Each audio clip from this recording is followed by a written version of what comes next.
Welcome back to Blueprint for Liberty.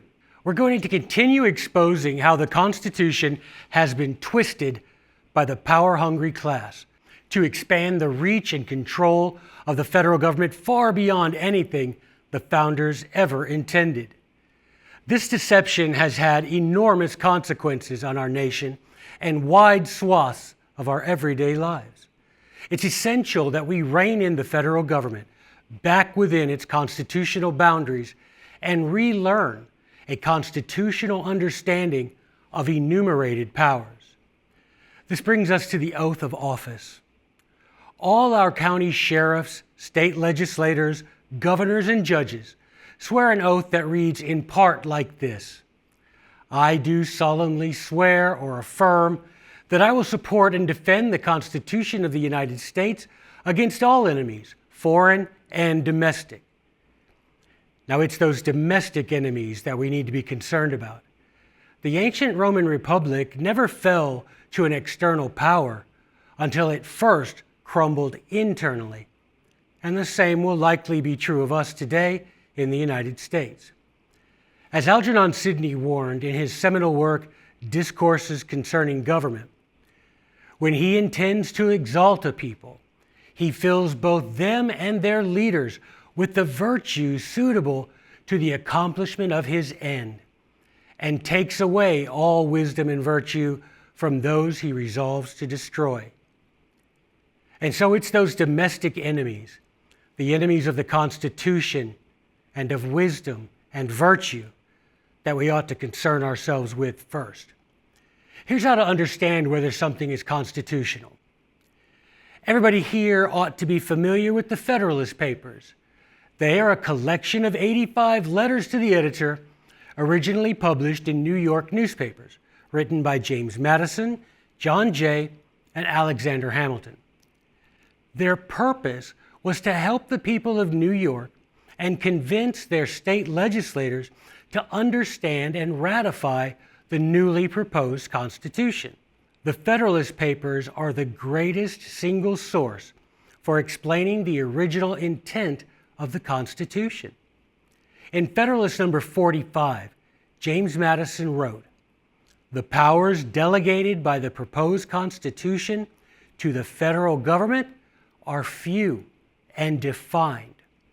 Additionally, in a letter to George Washington dated February 15, 1791, Thomas Jefferson wrote, "To take a single step beyond the boundaries thus specially drawn around the powers of Congress is to take possession of a boundless field of power, no longer susceptible of any definition." If the powers in the Constitution weren't few and defined, they wouldn't be small enough to legibly print into a small pocket Constitution. Wisely, the framers of the U.S. Constitution chose to simply list the few powers the government does have. They made it simple to say where, if it's not on the list, the federal government simply can't do it. Overall, there are 5 main clauses or parts of the Constitution that are frequently exploited and stretched beyond their original intent to justify federal overreach, what Jefferson referred to as a boundless field of power. The 5 main excuses for unlimited power are: first, the Supremacy Clause in Article 6. Second, the General Welfare Clause in Article 1, Section 8. Third, the Necessary and Proper Clause, also known as the Elastic Clause or Implied Powers Clause, found in Article 1, Section 8, Clause 18. Fourth, the Interstate Commerce Clause found in Article 1, Section 8, Clause 3, which was used to justify the federal health care law known as Obamacare. Fifth and lastly, treaty law, which, like the Supremacy Clause, is also found in Article 6.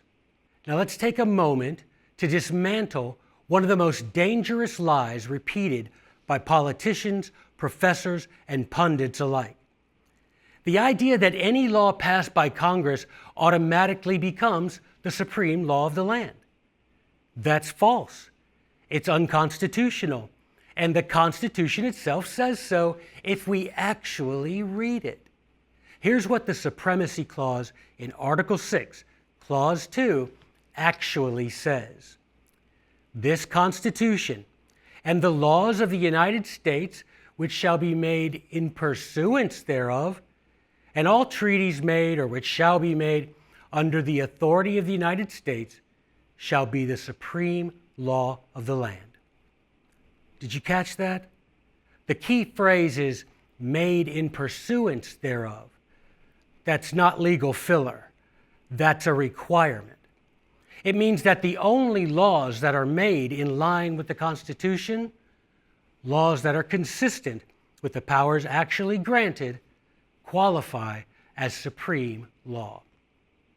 So what about laws that don't follow the Constitution? What about federal acts that exceed the enumerated powers of Congress? They are not law. They are not supreme. They are not binding. They are null and void. And don't take my word for it. Let's go straight to the source that even the federal government still pretends to respect, the United States Supreme Court. In Marbury versus Madison, the landmark case that established judicial review, the court declared, all laws which are repugnant to the Constitution are null and void. That's not radical. That's not rebellion.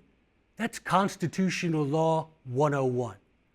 A law that violates the Constitution isn't a law at all. It's a usurpation. It may have a title, a number, and a signature at the bottom, but it has no legitimate authority behind it. Now here's something else most folks miss. Supreme Court decisions aren't even included in the Supremacy Clause. Let's read it again carefully. What does the clause say is supreme? This Constitution and the laws of the United States which shall be made in pursuance thereof, and all treaties made or which shall be made under the authority of the United States shall be the supreme law of the land. That's it. No mention of court opinions, no mention of case law, no mention of precedent. So when a Supreme Court opinion contradicts the Constitution, it carries no more authority than graffiti on a park bench. And here's a basic legal principle known for centuries in common law. Expressio unius ex exclusio alterius. The expression of one thing is the exclusion of others. In plain English, if you make a list and leave something off, you did it on purpose. The founders could have included court decision in the Supremacy Clause. They didn't. That tells us all we need to know. So the next time someone tells you that a Supreme Court ruling or a congressional act is the law of the land, ask them a simple question. Was it made in pursuance of the Constitution? Can you show me the authority in Article 1, Section 8, or Article 3? If they can't, then the act or opinion has no lawful force, no matter how many bureaucrats enforce it or how many judges uphold it. Because at the end of the day, the Constitution, not Congress, not the President, and not the Supreme Court, is the final word on what is lawfully supreme. And we, the people, are the final guardians of that truth. Next on the chopping block is the General Welfare Clause, found in Article 1, Section 8, Clause 1, perhaps the most abused line in the entire Constitution. It reads, "The Congress shall have power to lay and collect taxes, duties, imposts, and excises, to pay the debts and provide for the common defense and the general welfare of the United States." Here's what it really means. Congress can tax and spend for three purposes: to pay the debts, to provide for the common defense, and to promote the general welfare. Now let's take a moment to deal with one of the most abused phrases in the entire Constitution: general welfare. That phrase has been twisted, stretched, and flat out mutilated by politicians who want you to believe it means Congress can do whatever it wants as long as it claims it's for the good of the people. That's not just a misunderstanding, that's a lie. And it's one the founders saw coming from a mile away. James Madison, the father of the Constitution, didn't leave us guessing. In a 1792 letter to Edmund Pendleton, he warned, "If Congress can do whatever in their discretion can be done by money, the government is no longer a limited one possessing enumerated powers, but an indefinite one." Let that hit you square. Madison is telling us that if Congress can simply spend on whatever it wants, as long as it calls it welfare, then we don't have a constitutional republic anymore. We have unlimited government hiding behind unlimited spending. Thomas Jefferson said the same thing in 1817. He wrote, "Congress had not unlimited powers to provide for the general welfare, but were restrained to those specifically enumerated." Now, Jefferson and Madison weren't radicals. They weren't guessing. They were the architects and defenders of limited government. If they say the General Welfare Clause is restricted to the enumerated powers, that's the end of the argument. Here's the key point, and don't miss it. The General Welfare Clause is not a blank check. It's not a license for Congress to go shopping with your liberty.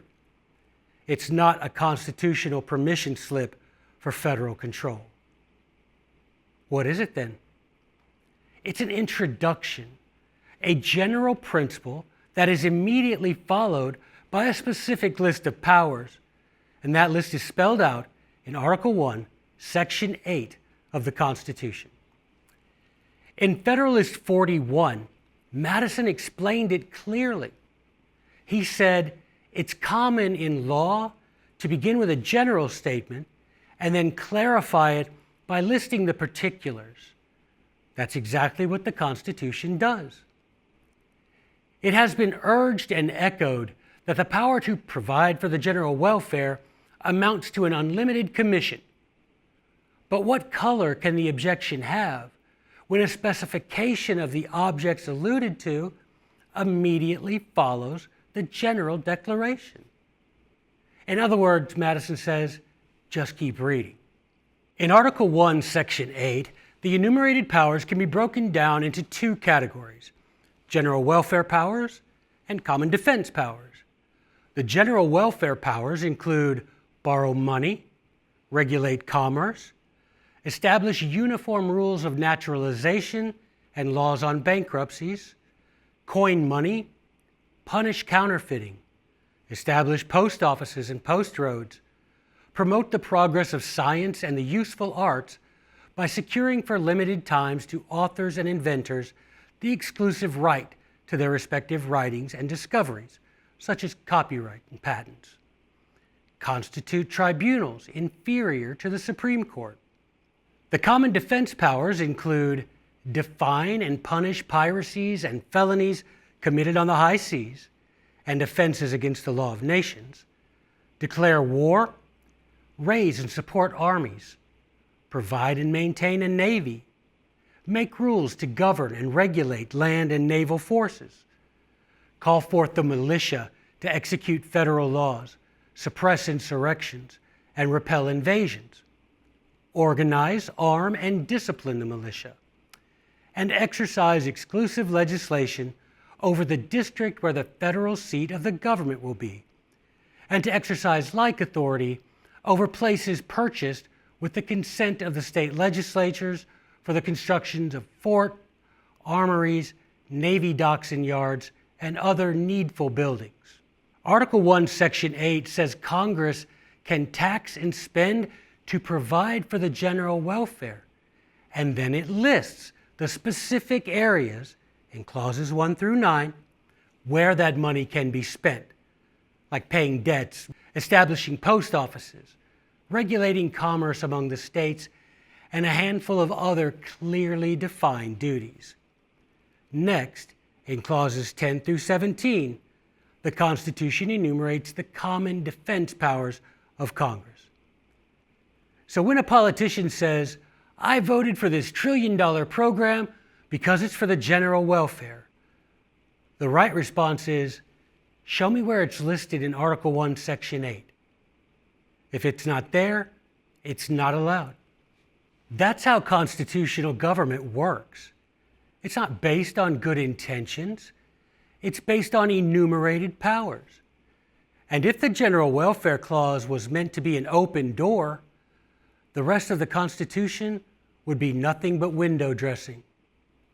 We are blessed that our founders were smarter than that. So after everything we've covered, what's the takeaway? It's this: we must know the list, learn the boundaries, and enforce the limits. The list I'm talking about isn't hidden.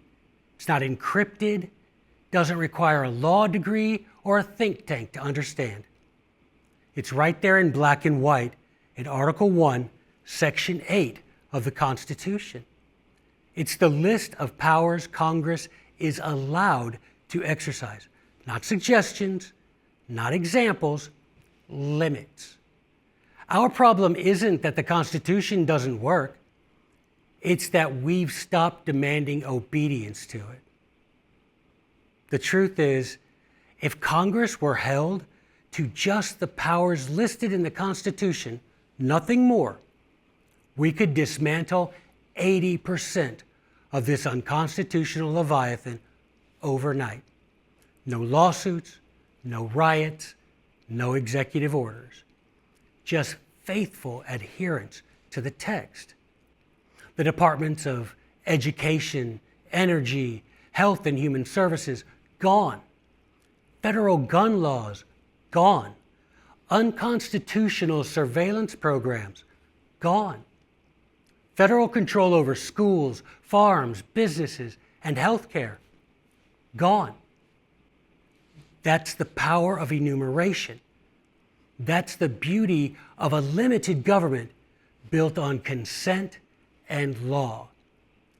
The Constitution doesn't need to be rewritten. It needs to be reread. It doesn't need reinterpretation. It needs restoration. And that starts with us. Because let me tell you something, friends. The Constitution is not just a relic. It's not a museum piece or a ceremonial parchment. It's the supreme law of the land. And it's long past time we started treating it like it. Politicians won't hold themselves accountable. The courts won't hold them accountable. The media certainly won't. That job belongs to us. In our next session, we're going to take this a step further. We'll tackle 3 more of the Uniparty's favorite escape hatches, 3 of the most misused and misunderstood phrases in the entire document: the Necessary and Proper Clause, the Interstate Commerce Clause, and treaty law. These are the tools the federal government uses to pretend its powers are unlimited. We're going to expose them for what they really are: excuses, not authority. So until then, I'll leave you with this charge. Stay vigilant, stay grounded, stay bold. Because the Constitution is not a suggestion. It's not a talking point. It's not a ceremonial slogan. It is the law. And it's high time we started acting like it. God bless you, and God bless this fight for liberty. I'll see you next time.